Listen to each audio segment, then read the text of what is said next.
Yeah, thank you. Thank you very much for this kind invitation. And this is exactly a topic that I'm doing research right now. So it comes at a very good moment for me too. I put these slides as a PDF in the chat. Does everyone, even people that came later, have access to that? Just in case you want to see this? Or should I do this again? Perhaps do it again. Okay, then I do this again. Sorry, it should be as I trained just now, should be not too difficult.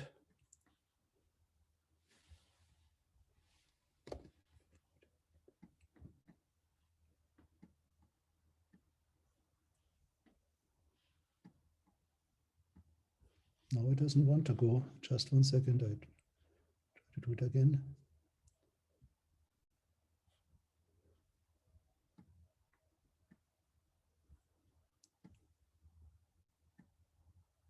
Oh, okay. It should appear now. Okay. I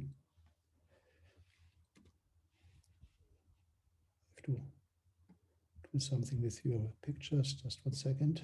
So I think this is the best. So yeah, I would like to start with the dynamic view of communication. I know I don't have to say much about that because all of you know about this dynamic turn from truth conditions, which were the main tool to get to meanings in the tradition of Richard Montague, to the idea that the meaning of a clause is the aptitude, the potential of changing information, and I think Robert Stanaker is maybe the main person to be mentioned here. The notion of a common ground is very crucial in that way of thinking about meaning. The common ground are the assumptions that are assumed to be shared by the participants in conversation, assumed to be shared by the participants. And this is rooted in a very central human ability or characteristics that we can share attention to things that of extra linguistic nature as well. And this is something that Michael Tomasello has stressed. Now, communication can then be seen as common ground update. Yeah, communication is an intended change of the common ground. Stanaker, but a host of other people have worked on this picture.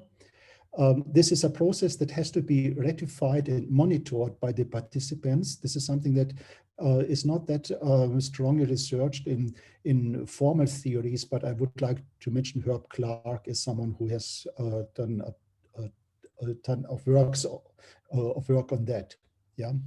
Now, there are some blind spots in formal treatments of communication in this avenue.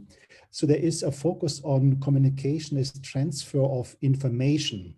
This means that assertoric speech acts and interrogative speech acts, where questions can be seen as requesting assertions, are sort of the prime kind of speech act that is investigated. There are some exceptions. I will talk about one of them here for performative speech acts. There is also treatments of imperatives, but it's fair to say that assertions were the prime focus of attention, and I see that the Express project actually wants to go beyond assertions, and this is something very important, I think. A second blind spot is that formal theories disregard to a great extent that the change is a collaborative activity, that it needs confirmation and monitoring and so on by the participants. There are also some exceptions to that, but I see that this is a challenge for formal theories of communication in this dynamic framework. Now, I have one example that I would like to motivate. It's a piece of recent German history, so the fall of the Berlin Wall. You might remember that this guy, Erich Honecker, who actually at this point was not the leader of the state anymore, said at one point, it was actually the committee, that the borders are open. Yeah, and this was an act to make the borders open. Now, this was reported by the state official Günter Schabowski as the borders are open. And this was in some sense unintended, as you might remember, but I would like to focus on the fact that what Günter Schabowski said was or performed was an informative update. He informed the press conference where he uttered these words that the borders are opened, whereas what the heads of the state did was a performative update. The utterance of the sentence made the borders open.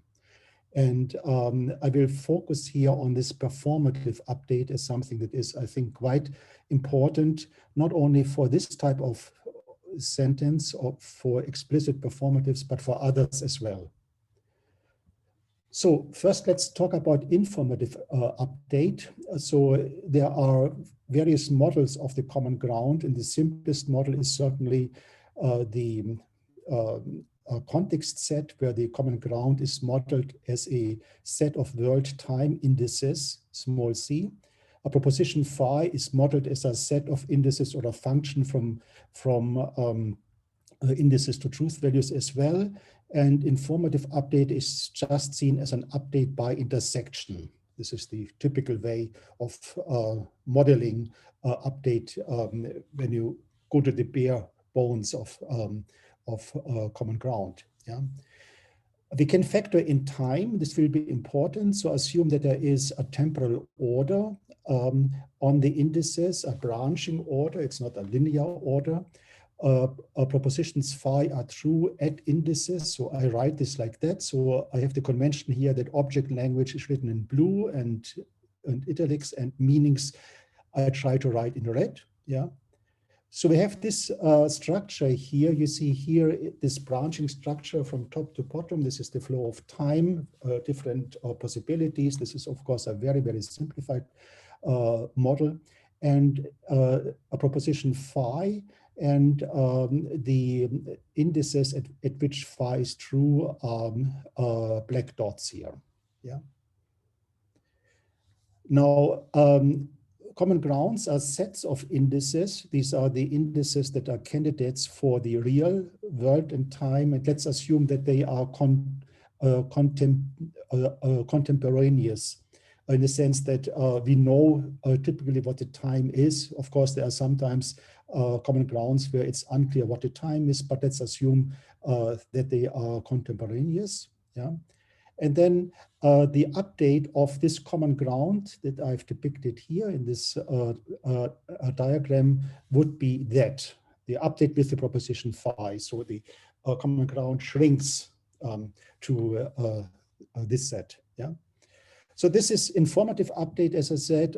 So it conveys facts about the world and time that are true already in some sense. So these are the indices for which the proposition phi is true already. So speaking with Searle, the words adapt to the world. Yeah. Now, what is performative update? Yeah, we see language as an action that can change the world. It is not just describing the world. And we have speech acts that are explicit performatives or declarations, word by Searle, as in the borders are hereby open. Hereby would be a marker that nearly always marks this kind of update. So by uttering the sentence and given the right circumstances, the proposition becomes true. It was not true already, but it becomes true. Yeah. So this is a way of interacting with the world that yeah, I call here performative update. It was first pointed out by Anna Sabalchi in an early article in '82 that I really strongly recommend to read. We can write this like that an index I can be updated with a proposition phi, resulting in an index I prime. And this is the minimal change of I, such that phi is now true of I prime. It's a minimal change. It might be that phi was true at I already, then there's no change, but in the typical case, phi was not true at I yet. Yeah.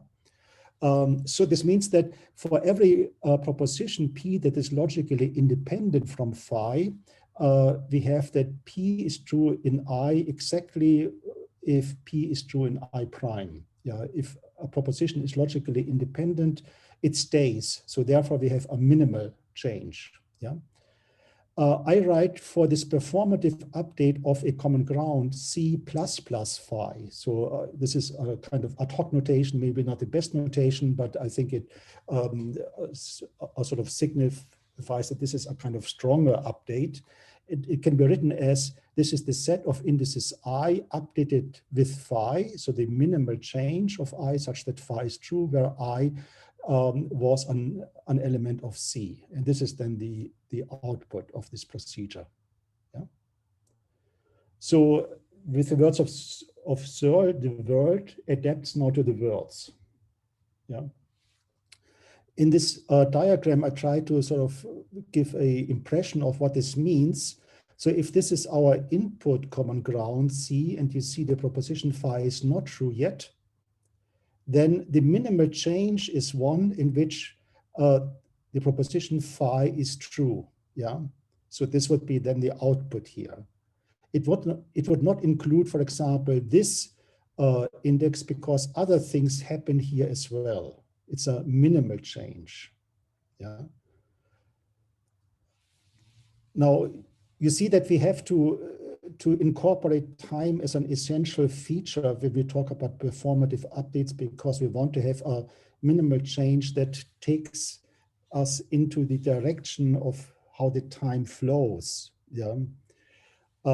In the two respects even, so one thing is that typical utterances take time themselves, so the locutionary act, the uttering itself takes time. And I don't want to talk about that. It's a really hairy thing because things can happen while you speak. Yeah, and I try to ignore this. Yeah,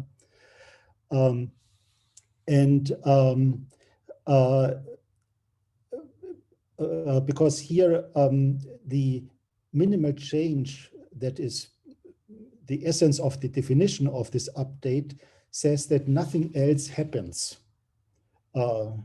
by this update. So this should be a minimal change, and this leads then to the idea that this change here, the update of I with phi itself, doesn't take any time. Yeah. And this leads to a view of this relation, this order relation here between indices, that first of all, indices differ by the propositions that are true for them. So if we have two different indices, they must differ in just one proposition. They must differ in at least one proposition. Yeah, otherwise they would be identical. Yeah, a kind of Leibniz principle of identity lurks behind that. And then performative updates are forward oriented in the sense that if I is updated with phi, then this is the index I that is equal or ordered after I, and such that there is no index in between. There's no index in between I and I prime. So it's a minimal change here. Yeah. And of course, phi must be true at I prime. And for all propositions P that are logically independent from phi, it holds that P of I, if and only if P of I prime. This is a first attempt to capture what I see as essential properties of this notion of performative update. Now, I said that from I to I prime, with this update, we want that nothing else happens. Yeah, and so this means that when you really talk about times, then the time scale, so that say I prime is later than I, the time of I is before the time of I prime. This must be coarser than this relation here. Yeah. And I don't talk more about the relation to time, but I think this is something one has to really figure out in order to go ahead with this model of a performative update. Now, there is a performative component in assertoric speech acts already. So when we think about how we convey information, then Steinacker gives us the picture, the formal picture. Of course, he talks much more about that. This is just a approximation, that a context set C is updated by phi by intersection. Yeah. Farkas and Bruce assume that the speaker puts phi on something that they call a negotiating table, and they have a formal theory about that. And the addressee has to ascend before phi actually becomes part of the common ground. And this is, of course, a step closer to what is actually happening in conversation. Sven Lauer talks about pragmatic reasons that must be provided for the addressee to update. And his proposal is that with an assertion, the speaker expresses belief in phi, in a proposition phi, and this should be a reason for the addressee to accept phi as well, because the addressee thinks that what the speaker believes probably is true, and this is a good reason for the speaker to believe that as well. Yeah. So the crucial thing here is that pragmatic reasoning becomes part of this update process. Now, yeah, I'm very much partial to the commitment view of assertions, which goes back to at least Charles Sanders Peirce.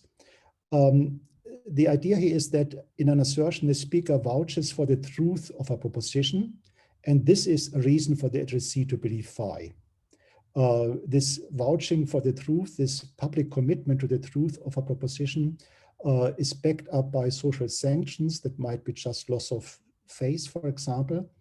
The addressee knows that the speaker works under this social restrictions, and so this becomes a reason to accept phi as well. I think this is better than the belief view of Sven Lauer, because, and this is in a still unpublished paper, this is available under Linkbus, this can deal with the difference between the assertion, the border is open, and the assertion, I believe the border is open, and the belief theories of assertions have a problem with that.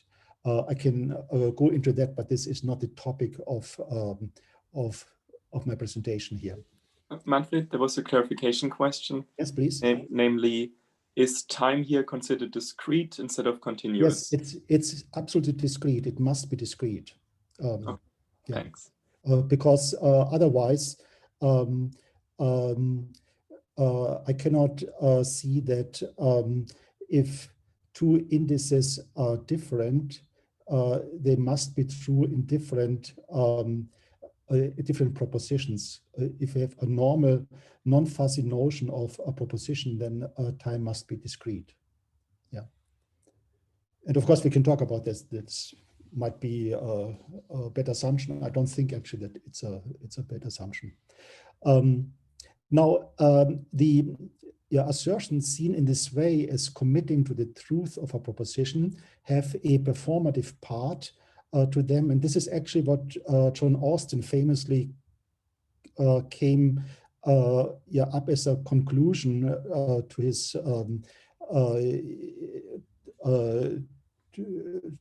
in his work, that he sets out with constitutive speech acts, assertions to be different from performatives, but at the end he sees that they also have a performative component.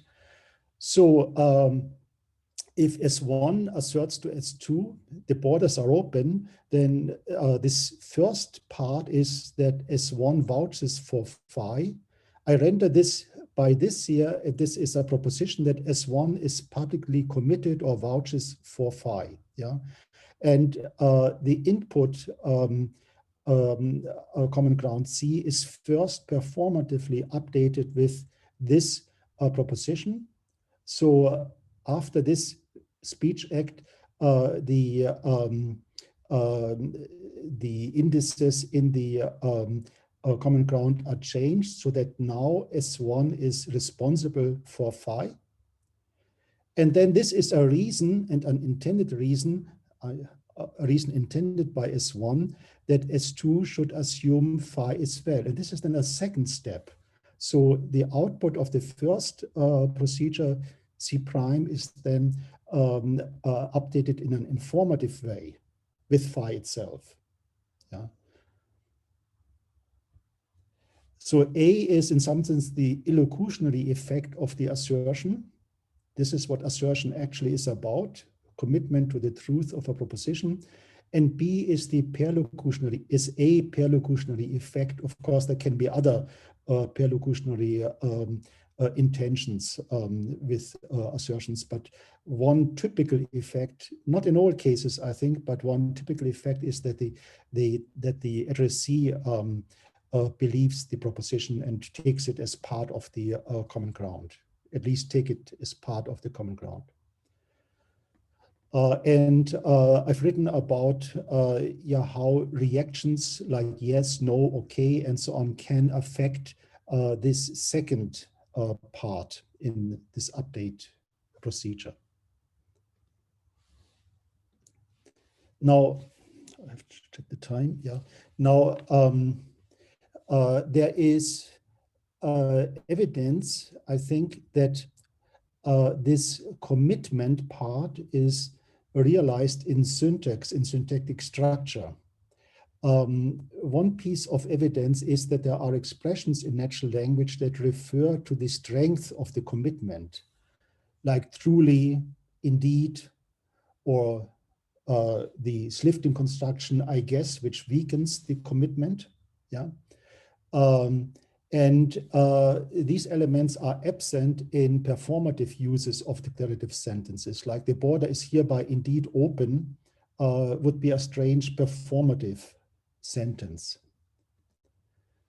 So I propose in this paper, this later paper, that we have several layers in a assertive clause, which I call the commitment phrase, the compy, the act phrase, the act P, and I also assume a judgment phrase, and I don't go into that here. So the sentence, the border is, or the borders are open as an assertion, would have a TP. This would be the core proposition. Well, it would start out with the little VP, which is a untense proposition, then the TP, a tense proposition. Then I have a commitment layer with a head, where I use this turnstile operator sign here, and here we have adverbs like truly. And then I have this dot operator. This changes something that is still kind of something like a proposition into a dynamic change of a common ground. And one can assume that expressions like the border and the verb is move from their origin in the VP, where they are licensed by thematic roles and so on, into projections, like here the specifier of the act phrase or the head of the act phrase. And I don't go into the syntactic aspects here. We can interpret such structures in a compositional way. So the TP is a tense proposition. The border is open, is a function. So S1 is the speaker, by the way, S2 the addressee. Lambda I, there is an I prime and I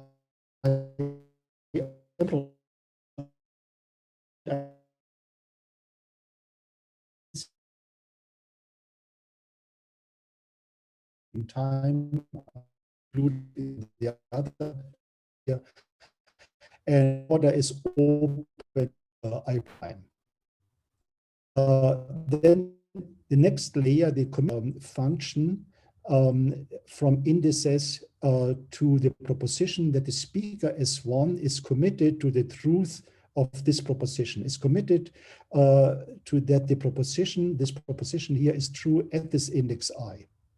Yeah. And then the act phrase, this dot operator, changes this proposition into a performative update. It takes a input common ground C and changes C performatively by the proposition that S1 is committed to the truth of the border is open. Yeah. Now, what about an explicit performative? Well, I think explicit performatives are simpler. They don't have a tense phrase, for example. So they are typically are tenseless and have present tense. And the proposal is that they don't have a commitment phrase either, because they don't support commitment-related adverbials. So the border is open just has this dot operator and a little VP, which is a tenseless proposition. So it's not shifted.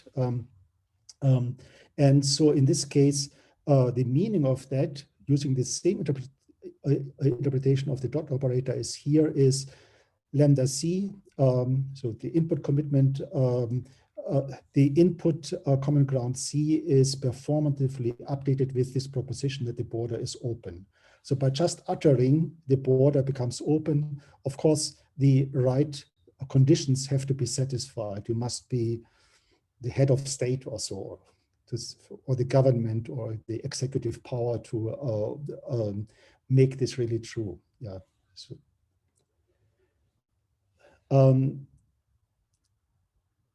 in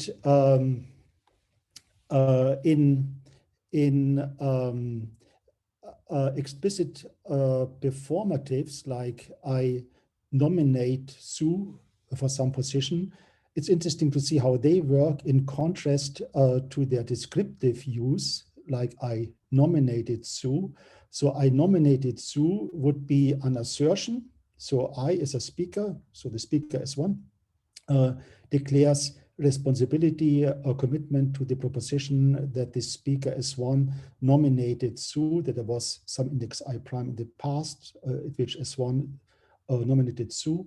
And the performative use I hereby nominate Sue doesn't have a TP as before, and the speaker makes the a proposition that the speaker S1 nominates Sue true by performative update.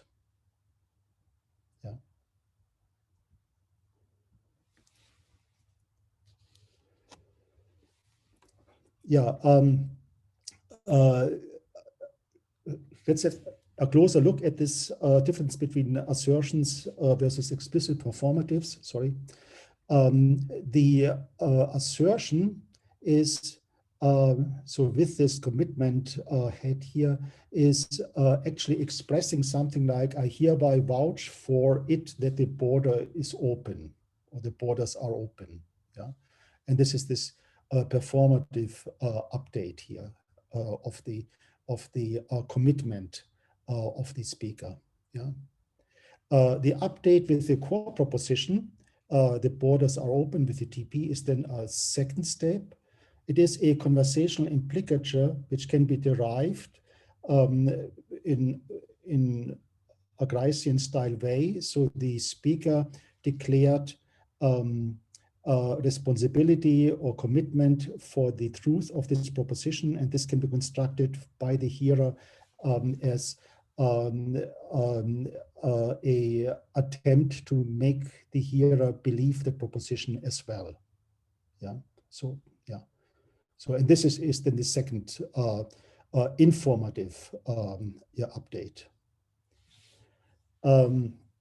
The core proposition, so the TP here, can be addressed by the speaker as 2, because the assertion makes this core proposition, the TP, salient, probably by introducing a propositional discourse referent, So S2 can react with this by, no, that's not true. Yeah. This does not retract the commitment of the first speaker. You cannot really say, no, you are not committed to that. So the commitment proposition cannot easily be addressed. Yeah. The commitment is sort of not what is communicated, but it's a means to communicate.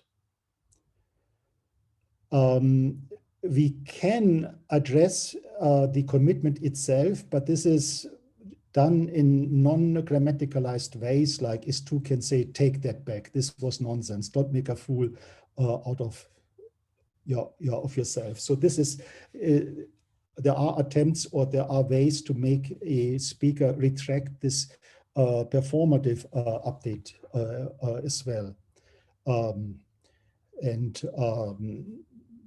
Yeah, other possibilities would be, oh no, stop it, also with this performative update here.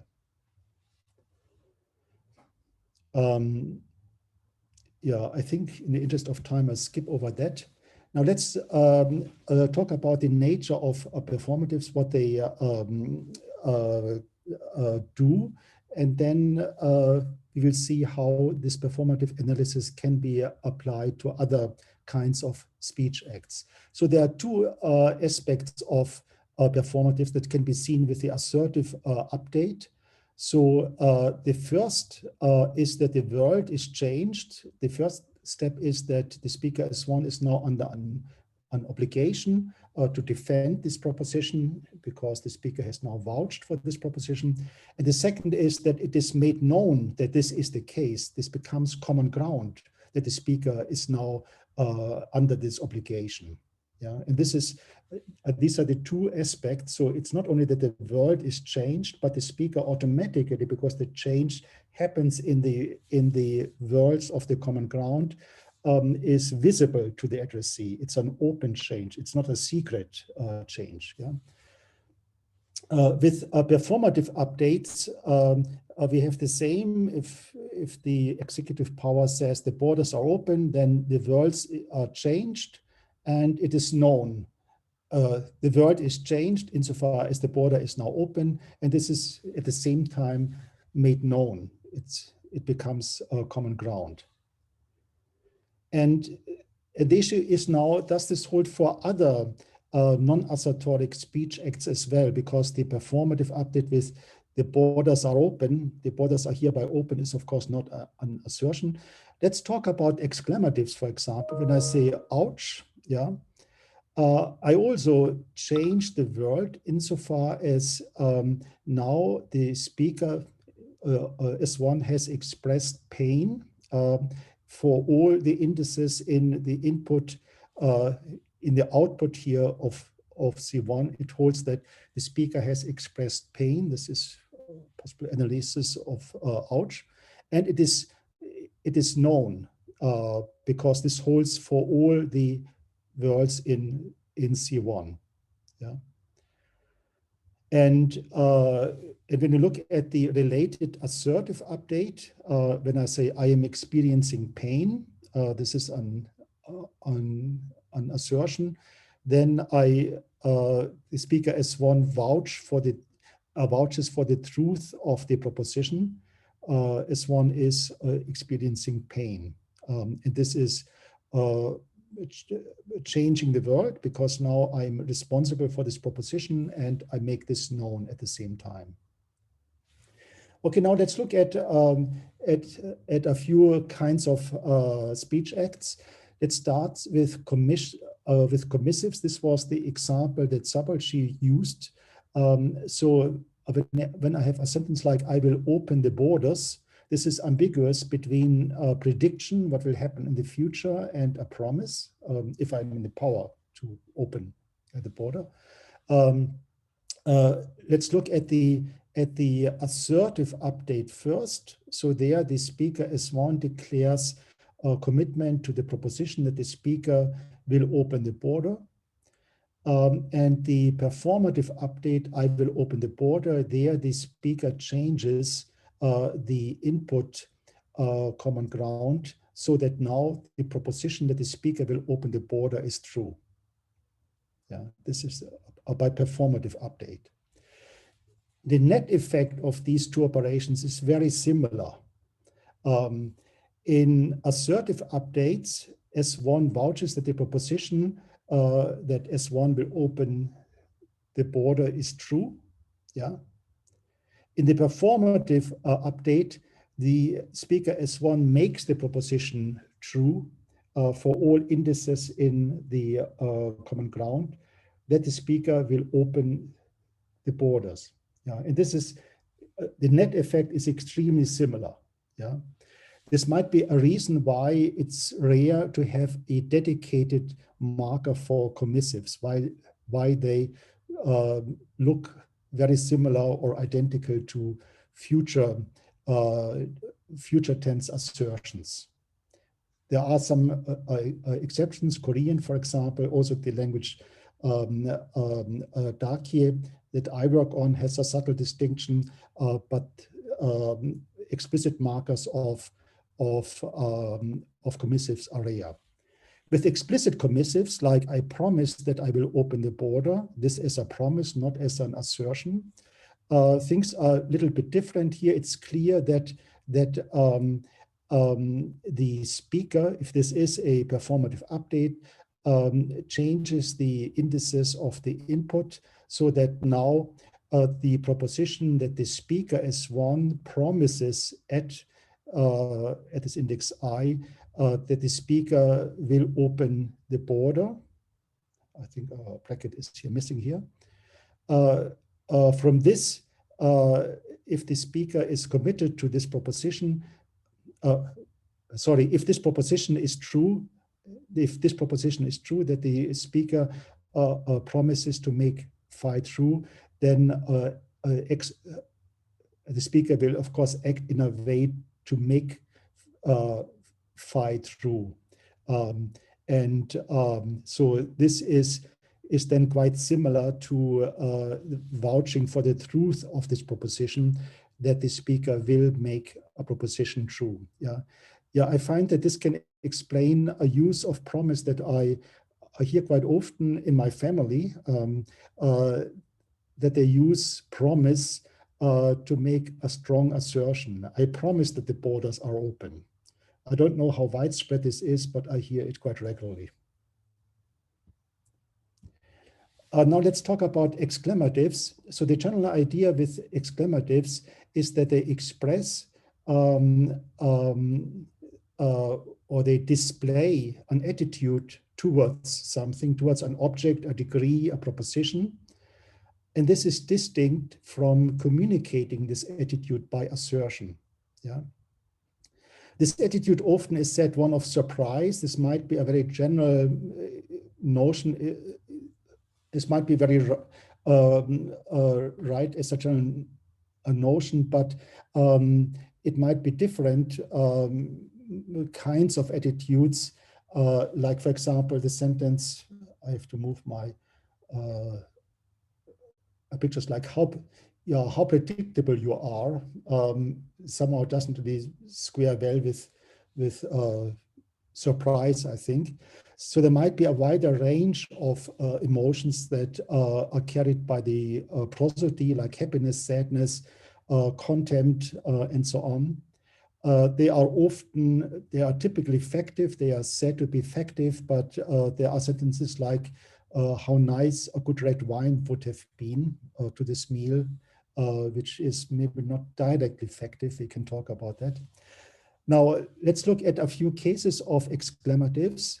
There are, first of all, DP exclamatives, not very much discussed, I think. So I can see my friend Sue at the market and I'm surprised about her and I say, Sue, yeah. There is a variety of possible readings of such bare DP utterances. They can be vocatives, drawing the attention of the person. They can be encouragements, like if Sue is a long distance runner, you might encourage her with Sue, Sue, Sue, and so on. But there is also a way of expressing surprise that this person is here. In German, in those varieties of German that use a definite article with names, there is a clear difference between the vocative, which is used without article, and this exclamative use, which is used with article.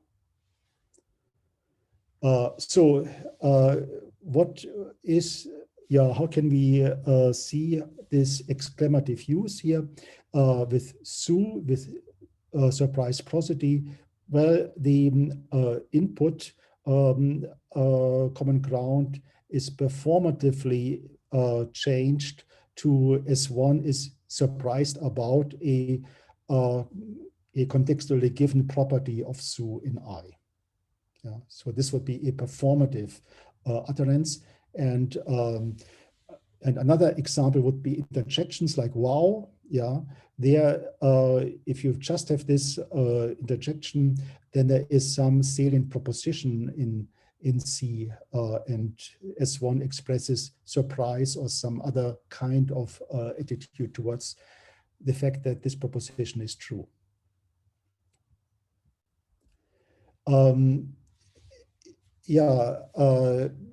Maybe just two other cases of exclamatives. The exclamative use of evaluate predicates like bad is also a performative update here with the proposition that S1 considers it bad in I, that a salient proposition in C is true in I. Yeah. WH exclamatives, like in German, I don't think that there are good English equivalents of that in wer alles da war, who all was present, expresses surprise about the propositions P that are answers to this interrogative meaning, to the true propositions in this interrogative meaning. In What a Beautiful Sunset, this is a more restricted kind of construction which ranges over degrees, and what is expressed here is that S1 is surprised about the degree of beauty of the sunset and so on. And there are also propositional exclamatives. In the interest of time, I will not go into that here. What is interesting is that reactions to exclamatives typically do not concern the proposition itself, in the sense that it is expressed that the proposition is true or that it's not, but they invoke shared expressions of attitudes. Like if S1 says, wow, what a beautiful sunset, S2 can say yes. Yeah, and this would be an exclamative in its own right. Another case are optatives. Some languages have optative constructions, like ancient Greek had one. In English or German and most modern languages, they are expressed as kind of minor sentence types. Like in English, if only the borders were open, yeah, or German, ach, wären doch die Grenzen offen.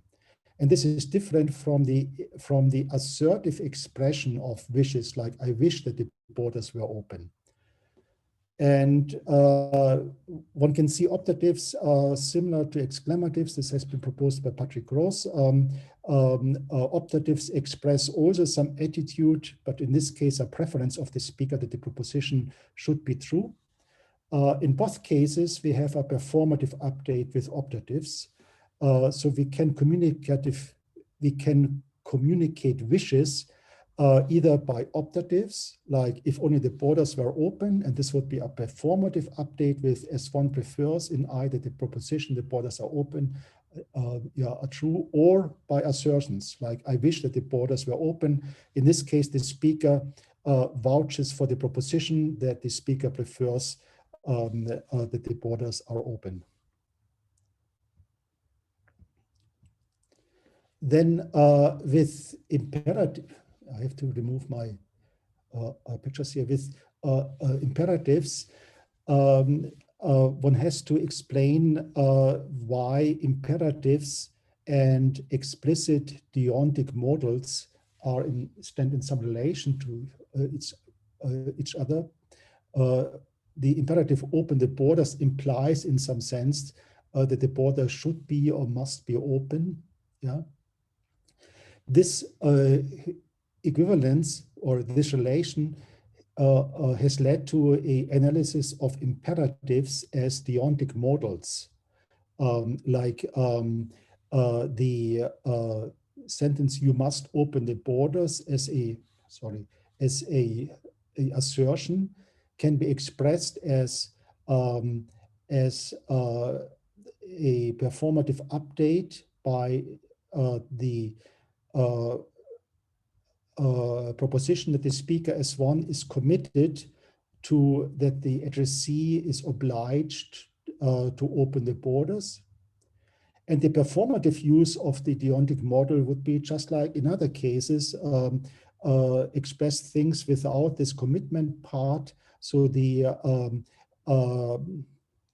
this is a mistake, the turnstile should be deleted here.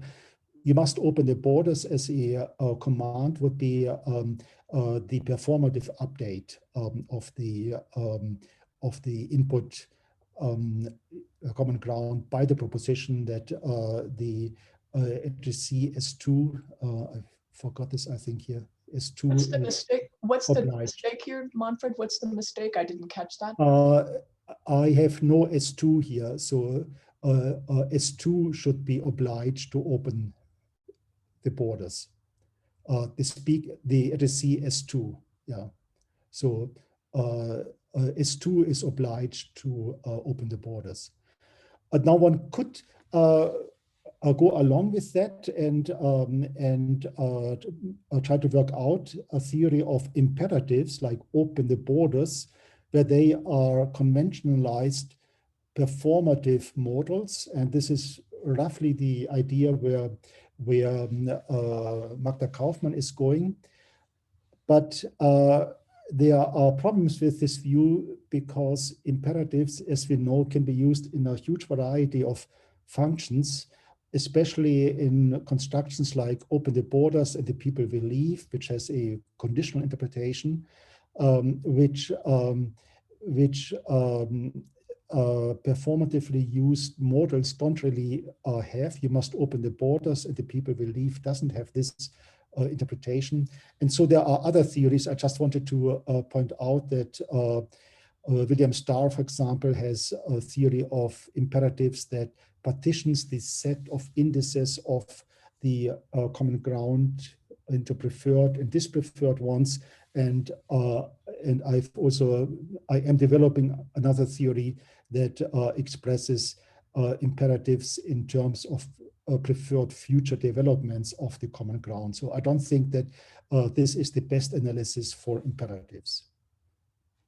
Well, I would like to end here with a kind of fun topic. There is this use of bare stems of bare verb stems in German and of icons in other languages too.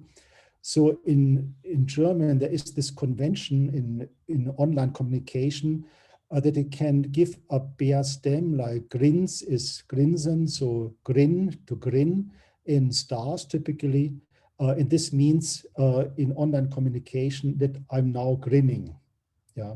So I'm not in face-to-face contact. So this was, I guess, before Zoom. Maybe this language will die out because of the advent of Zoom. So it's a proxy in some sense for the action itself. And this can be quite complex, like unschuldig guck, and so on, innocent look, and so on. So these are all attested examples here. Yeah. In English, we don't have this because, in that extent, because verb stems are identical to the imperative, so there is no clear recognizable feature for verb stems, but we have things like lol, laugh out loud, and so on, and we do have icons. And these ways of using language has been analyzed as performatives by Bücken and Rau, for example. In our theory here, one can interpret them as performative updates in this way. So when I have, for example, rot werd, so blush, where S1 is the speaker